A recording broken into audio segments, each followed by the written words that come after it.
P T I کی آج احتجاج کی کال، وفاقی دارالحکومت کو مکمل سیل کرنے کا فیصلہ، ریڈ زون کی سیکیورٹی پر رینجرز تعینات، شہر کے داخلی اور خارجی راستے بند، مری روڈ، فیض آباد، 26 نمبر چنگی، سنجانی، گولڈا موڑ، ٹیکسلا اور دیگر مقامات پر کنٹینرز، موٹر وے اور جی ٹی روڈ مختلف مقامات پر بند۔ اسلام آباد میں آج میٹرو بس سروس جزوی طور پر معطل، نجی تعلیمی ادارے بند رکھنے کا فیصلہ، 5 اکتوبر سے ریڈ زون کی سیکیورٹی پاک فوج کے سپورٹ کر دی جائے گی۔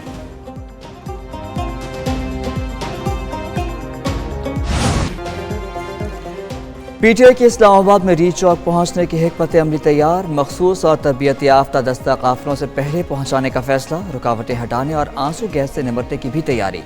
وزیر اعلیٰ خیبر پختونخوا کی زیر صدارت پارلیمانی پارٹی اجلاس میں تیاریوں کا جائزہ لیا گیا۔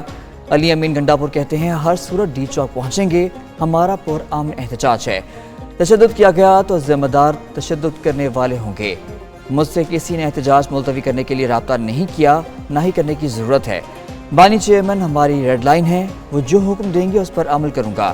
علی امین کی قیادت میں قافلے دن 11 بجے پشاور اور 12 بجے سوابی سے روانہ ہوں گے۔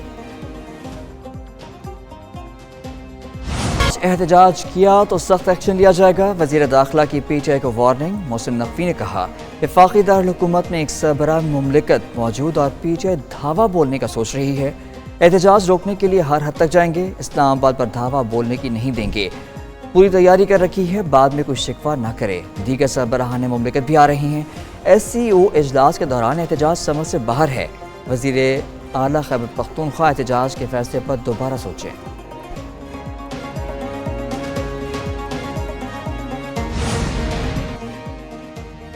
پی ٹی آئی آج اسلام آباد میں ہر صورت احتجاج پر بضد، نعیم پنجوتا کی جیل میں بانی پی ٹی آئی سے ملاقات کے بعد میڈیا سے گفتگو، کہا آج بھرپور احتجاج ہوگا، وزیر اعلیٰ خیبر پختونخوا علی امین گنڈاپور بھی ڈی چوک پہنچیں گے، اپوزیشن لیڈر عمر ایوب کا بھی آج اسلام آباد میں ہر صورت احتجاج کا اعلان، مشیر اطلاعات کے پی بیرسٹر سیف نے کہا پی ٹی آئی کارکن ڈی چوک ضرور پہنچیں گے۔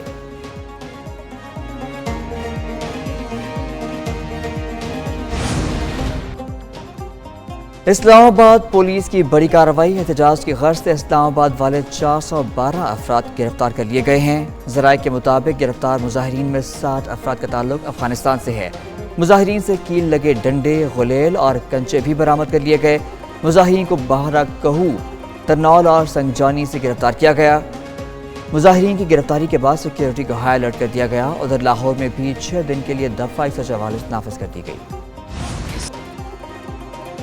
پی ٹی آئی لاشوں کے ڈھیر کا انتظار کر رہی ہے، عدلیہ سے درخواست سے مداخلت کریں، سینیٹر فیصل وافدہ کے اسلام آباد میں پریس کانفرنس، بولے بانی پی ٹی آئی اپنی سیاست میں آخری کیل ٹھوک رہے ہیں، یہ معصوم لوگوں کو مروانے کے لیے احتجاج کی کال دیتے ہیں، ان کو پتہ ہے معاملات درست سمت میں جا رہے ہیں، مہنگائی کم ہو رہی ہے، علی امین گنڈاپور امن و امان کو خراب کرنے کی کوشش کر رہے ہیں، آئین و قانون کی دھجیاں اڑائی جا رہی ہیں، فیصل وافدہ کا بانی پی ٹی آئی سے بیٹوں کو پاکستان بلانے کا مطالبہ۔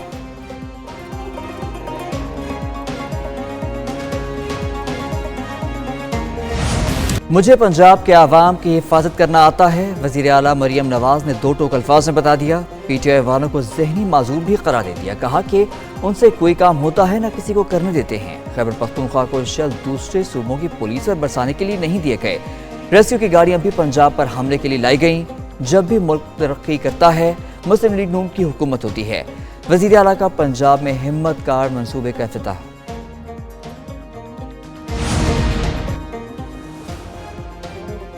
سپریم کورٹ کے باہر وکلاء کا احتجاج، پولیس نے مقدمہ درج کر لیا، وکیل مستفین کاظمی گرفتار، مقدمے میں بیرسٹر گوہر، لطیف کھوسہ، شبلی فراز، سلمان اکرم، اعظم سواتی اور دیگر نامزد، مقدمہ انسداد دہشت گردی ایکٹ اور سنگین دفعات کے تحت درج کیا گیا، ایف آئی آر کے مطابق مظاہرین نے سرکاری ادارے کے سربراہ کا پتلا جلایا، پولیس افسروں اور اہلکاروں سے مزاحمت کی، سنگین نتائج کی دھمکیاں دیں، فیصلہ روکنے اور کام نہ کرنے دینے کی دھمکی بھی دی گئی، ٹار جلا کے راستے بند کیے گئے۔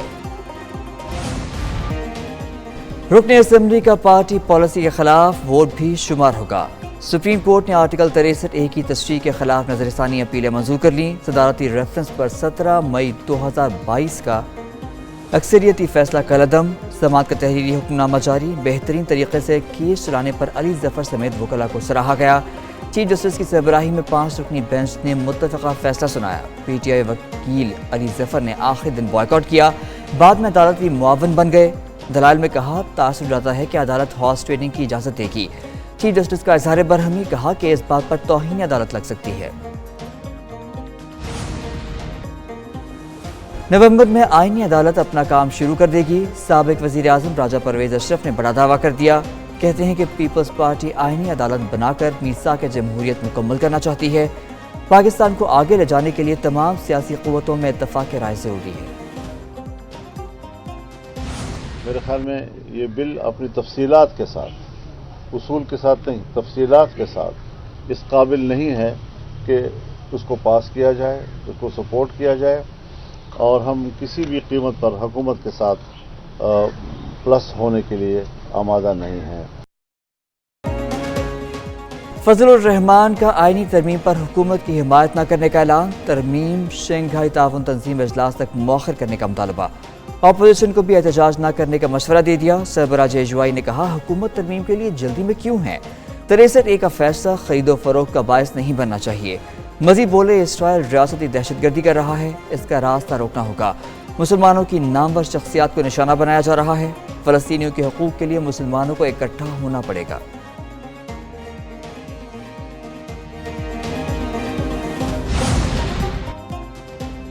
ملائیشیا کے وزیر اعظم کو نشان پاکستان عطا۔ ایوان صدر میں پروقار تقریب۔ صدر آصف علی زرداری نے ملائیشین وزیر اعظم انور ابراہیم کو نشان پاکستان سے نوازا۔ تقریب میں وزیر اعظم شہباز شریف، چیئرمین سینٹ اور اسپیکر قومی اسمبلی کی شرکت۔ Chairman joint chief of staff committee اور تینوں مسلح افواج کے سربراہ بھی شریک ہوئے۔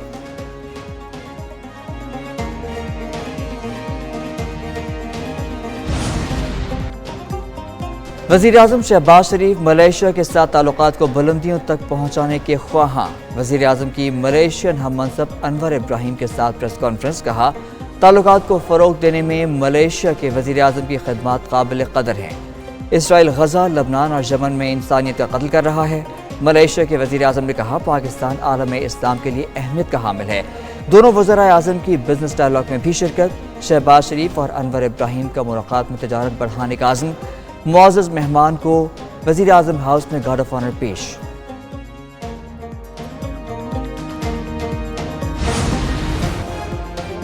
اسرائیل فلسطین پر قبضہ کر کے نسل کشی کر رہا ہے۔ چیئرمین پیپلز پارٹی بلاول بھٹو کی امیر جماعت اسلامی حافظ نعیم سے ملاقات کے بعد میڈیا سے گفتگو، کہتے ہیں کہ سیاسی اختلافات اپنی جگہ مگر فلسطین اور مسلم امہ کے مسئلے پر سب ایک پیج پر ہیں۔ حافظ نعیم بولے اسرائیل غزہ میں فلسطینیوں کی نسل کشی کر رہا ہے، بدقسمتی سے اسرائیل کو روکنے والا کوئی نہیں۔ امریکہ اسرائیل کی جاری جارحیت میں مدد کر رہا ہے۔